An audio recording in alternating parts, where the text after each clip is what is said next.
Imagine this. It's 2 in the morning. Your child has a fever of 103. You're panicking, but instead of rushing to the ER, you pick up the phone and within an hour, your doctor, the same one who delivered your baby, who treated your mother's arthritis, who knew your father's heart condition by memory, shows up at your front door with a leather bag full of medicine. Sound like a fantasy? It wasn't. It was just Tuesday in 1965. Today, I'm taking you back to a world that feels like science fiction, but in reverse. We're talking about medicine in the 60s, 70s, and 80s, and I'm warning you right now, some of what you're about to hear will blow your mind. Some will make you grateful for modern medicine, and some will make you miss the way things used to be. But here's the crazy part. By the end of this video, you're going to have to answer one impossible question. Was healthcare actually better back then? Or are we just nostalgic for something that wasn't as perfect as we remember? Let's start with something that sounds absolutely insane by today's standards. You had one doctor, not a cardiologist, an endocrinologist, a dermatologist, and a primary care physician you see once every 3 years. 1. Doctor, Dr. Johnson, or Dr. Martinez, or Dr. O'Brien, whatever their name was, they were your family's doctor. They delivered you. They gave you your school vaccinations. They treated your chicken pox. They diagnosed your father's diabetes. They held your grandmother's hand when she was dying. They knew everything. Your medical history wasn't in some computer database that requires 3 passwords and 2-factor authentication. It was in their head, and probably in a worn manila folder in their office that looked like it survived World War II. But here's where it gets truly unbelievable. They came to your house. I'm not kidding. If you were sick, really sick, or even just sick enough that getting to the office was a hassle, your doctor would drive to your home in their own car, at any hour, weekends, holidays, Christmas morning. Picture this. A knock at the door. There's Dr. Johnson in his coat and tie, because doctors always dressed formally, carrying that iconic black leather medical bag. You know the one. The bag that every kid was both terrified of and fascinated by. And inside that bag, it was like a magician's toolkit, stethoscope, tongue depressors, a thermometer in a metal case, bottles of medicine, syringes, bandages, everything they needed to diagnose and treat you right there in your living room while your mom made them coffee. The house call wasn't rare, it wasn't special, it was normal. Your doctor would sit on the edge of your bed, place a cool hand on your forehead, listen to your chest, look in your throat with that wooden stick, you know the one, and then deliver their verdict. Usually something like, "It's just a bad cold. Keep him in bed. Plenty of fluids. Call me if the fever doesn't break in 2 days." And here's the wildest part. They'd often refuse payment for house calls, or they'd accept whatever you could afford. Eggs from your chickens, a pie, a handshake, and a thank you. Because being a doctor wasn't just a job. It was a calling, a duty to the community. Now I know what you're thinking. That sounds amazing. Why did we ever stop doing that? Well, keep watching, because there's another side to this story. Okay, so your doctor is in your house. They've got their bag. They're examining you. And now they need to figure out what's wrong with you. Their tools, a stethoscope, a blood pressure cuff, their hands, and their brain. That's it. That's the whole high-tech arsenal of 1970. No portable ultrasound machines, no instant blood glucose monitors, no pulse oximeters clipped to your finger. The stethoscope, that Y-shaped rubber tube thing, that was cutting-edge technology. It had been around since the 1800s, but it was still the most sophisticated diagnostic tool most doctors used daily. Want to know if someone's heart is failing? Listen to it. Want to know if their lungs are filling with fluid? Listen to them breathe. Want to know if they have an infection? Check their temperature and trust your gut. And if they really needed advanced technology, if they suspected a broken bone or something serious, you'd have to go to the hospital for an X-ray. And let me tell you, getting an X-ray was an event. It wasn't like today where you can get one at an urgent care clinic in 15 minutes. X-ray machines were huge, expensive, and rare. The hospital had one, maybe 2 if it was a big city hospital. You'd schedule an appointment. You'd put on a lead apron that weighed about 40 pounds.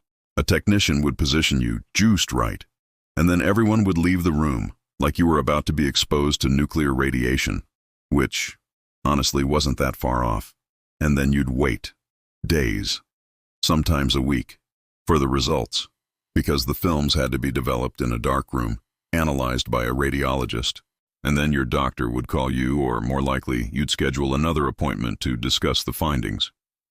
MRI didn't exist until 1977, and even then, it wasn't widely available until the late 80s and 90s. CT scans, same story. Blood tests to check your cholesterol, your vitamin D, your thyroid. Sure, those existed, but they took days to get results, and they required drawing blood with needles that looked medieval by today's standards. Instant lab results. We're talking about a time when instant meant getting a telegram, not a text message. So here's the thing, your family doctor was incredibly skilled. They had to be, because they didn't have all the fancy technology we have today. They relied on something we're losing in modern medicine: observation, intuition, experience. They looked at you, really looked. They noticed the color of your skin, the sound of your breathing, the way you held your body. They asked detailed questions. They listened to the answers. And honestly, they were right, most of the time. But when they were wrong, when they missed something that a modern CT scan would catch in seconds, that's where things got scary. All right, let's say your doctor decided you needed to go to the hospital, either for that X-ray we talked about, or for surgery, or because you were really, truly sick. The hospital experience back then was wildly different from today. And I mean wildly. First of all, you stayed forever. Having a baby? Plan on a week in the hospital, minimum. Having your appendix out? 2 weeks. Heart surgery? You might be there for a month. Today, they're trying to kick you out of the hospital practically before the anesthesia wears off. Congratulations on your surgery. Here's a wheelchair. There's the door. Good luck. But back then, hospitals believed in rest. Real, actual, prolonged rest. You'd be in a big ward, not a private room unless you were wealthy, with other patients, curtains between the beds, nurses in those crisp white uniforms and caps, like something out of a Norman Rockwell painting. Visiting hours were strict, like prison strict, 2 to 4 p.m. and 7-8 p.m. That's it. No exceptions. Kids under 12 couldn't visit at all. I'm not kidding. Children weren't allowed in most hospitals. So if you were stuck in there for 3 weeks, you didn't see your kids for 3 weeks. And here's something that's going to blow your mind. People smoked in hospitals. Patients smoked in their beds. Visitors smoked in the waiting rooms. And yes, doctors smoked in their offices. Can you imagine that today? Your cardiologist lights up a Marlboro while explaining your heart disease. There were ashtrays everywhere, in patient rooms, in waiting areas. The idea that smoking was catastrophically bad for you? Sure, people were starting to figure it out by the 70s, but the culture hadn't caught up yet. The Surgeon General's warning was still new, and hospitals, places of healing, were filled with secondhand smoke. But here's what was better about hospitals back then. They were quieter. No constant beeping of machines. No computerized alerts going off every 30 seconds. Yeah, there was less monitoring, which was dangerous in its own way. But the atmosphere was calmer, more human. Nurses had time to actually talk to you, to learn your name, your story. They'd bring you extra pudding if you were having a bad day. They'd sit with you if you were scared. Today's nurses are incredible, don't get me wrong, but they're drowning in paperwork and technology and regulations. They're managing 7 patients simultaneously while documenting every single action in 3 different computer systems. Back then, the nurse-to-patient ratio was often better. The care was more personal. You weren't a room number. You were Mrs. Henderson, who knits and has 3 grandchildren and is worried about her cat at home. So hospitals were both better and worse. Slower, which meant more personal care but also delayed treatment. Quieter, which was comforting but also meant less monitoring. More human, but also more dangerous if something went wrong. Now let's talk about what happened before you called the doctor or went to the hospital. Because here's the truth. Most of the time, you didn't. You handled it at home, with the cabinet. You know the one. Every family had it. That medicine cabinet or bathroom closet or kitchen cupboard filled with the same basic arsenal of remedies that hadn't changed since your grandmother's time. Vicks VapoRub, mercurochrome, calamine lotion, castor oil, the weapon of terror for every child, aspirin, more aspirin, a bottle of something called tonic that was probably 40% alcohol, Band-Aids in a tin, gauze, adhesive tape that could probably hold a car together. Got a cold? Vicks VapoRub on your chest, a hot water bottle, and ginger ale. Got a fever? Aspirin. Children's aspirin, which, by the way, we later learned was not a great idea for kids. But nobody knew that yet.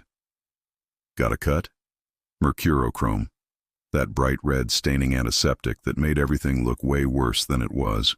Or iodine, which burned like you were being branded. Got an upset stomach? Pepto-Bismol, which came in a glass bottle and tasted like liquid chalk mixed with regret. Got a splinter? Mom came at you with a sewing needle she sterilized over a match flame. No numbing, no preparation. Just, hold still, this will only hurt for a second. It always hurt for more than a second. And castor oil. Oh, castor oil. The all-purpose cure for everything, apparently. Constipated? Castor oil. Upset stomach? Castor oil. Bad attitude? Believe it or not, castor oil. It tasted like what I imagine motor oil mixed with sadness would taste like. Kids would beg not to take it, but it was non-negotiable. Now, if your home remedies didn't work, then you might go to the pharmacy. But the pharmacy was completely different. There was no CVS on every corner, open 24 hours with 47 aisles of products. There was one pharmacy in your neighborhood, maybe two if you lived in a big town, run by an actual pharmacist who knew you by name. Mr. Wilson, the pharmacist, wore a white coat and stood behind a tall counter. He'd greet you. "Hello, Mrs. Chen. What can I do for you today?" He'd hand count pills into a brown glass bottle. He'd type the label on an actual typewriter. The whole process took 20 minutes. You waited. You didn't drop off a prescription and come back in an hour. You stood there, and you chatted. And here's the kicker. The selection of medications was tiny compared to today. Pain, aspirin, or Tylenol. Those were basically your options. No Advil, no Aleve.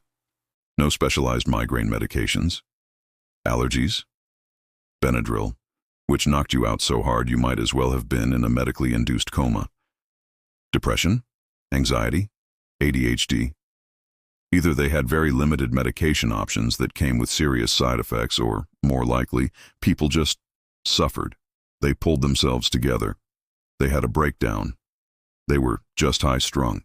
The medications we have today that have genuinely saved lives didn't exist. Antibiotics existed, thank goodness, but they were used differently, sometimes too freely, sometimes not enough. So people relied on each other, on chicken soup, on rest, on time, on toughing it out. Sometimes it worked, sometimes it didn't. So here we are. We've traveled back to a time when doctors made house calls with leather bags, when x-rays were a big deal, when hospital stays lasted weeks, and people smoked in the waiting room, when Vicks VapoRub was considered high-tech treatment. And now I'm going to ask you that impossible question I promised at the beginning. Was healthcare better then or now? Here's the truth. It's complicated. What we lost is obvious. We lost the personal connection. We lost the family doctor who knew 3 generations of your family. We lost house calls and unhurried conversations and doctors who treated you like a whole person, not a collection of symptoms and billing codes. We lost the simplicity of having one doctor you trusted completely. We lost nurses who had time to hold your hand. We lost the sense that your healthcare provider was part of your community, not just a professional you see occasionally. We lost something deeply human. But here's what we gained. We gained the ability to see inside the human body without cutting it open. MRIs, CT scans, ultrasounds. We gained medications that have cured diseases that used to be death sentences. Antibiotics that actually work. Cancer treatments that give people decades of extra life. Heart medications that prevent heart attacks before they happen. We gained emergency medicine that can restart your heart, repair your broken body, and save your life in ways that would have seemed like magic in 1970. We gained knowledge, research, Evidence-based medicine that doesn't rely on guesswork and intuition, but on data and science and millions of hours of study. My grandmother died of a heart attack at 62. Today, she probably would have lived to 90 with the right medication and a stent procedure that takes an hour. My friend's daughter has type 1 diabetes. In the 1960s, she would have died young. Today, she has an insulin pump and a continuous glucose monitor, and she'll live a completely normal life. My neighbor had a stroke last year. Because he got to the hospital within an hour, they gave him a clot-busting drug, and he walked out 2 days later with almost no permanent damage. In 1975, he'd have been paralyzed or dead. So yes, we lost something beautiful, something irreplaceable. But we gained miracles. Literal, everyday miracles. Maybe the real question isn't which was better. Maybe it's, can we combine the best of both? Can we have the life-saving technology of today with the personal care of yesterday? Can we train doctors to see patients as people, not just problems to solve? Can we build a healthcare system that values both science and compassion? I don't have the answer, but I know this. When I think back to Dr. Johnson showing up at our door with his black bag at 2 a.m., I feel something powerful: gratitude, security, trust.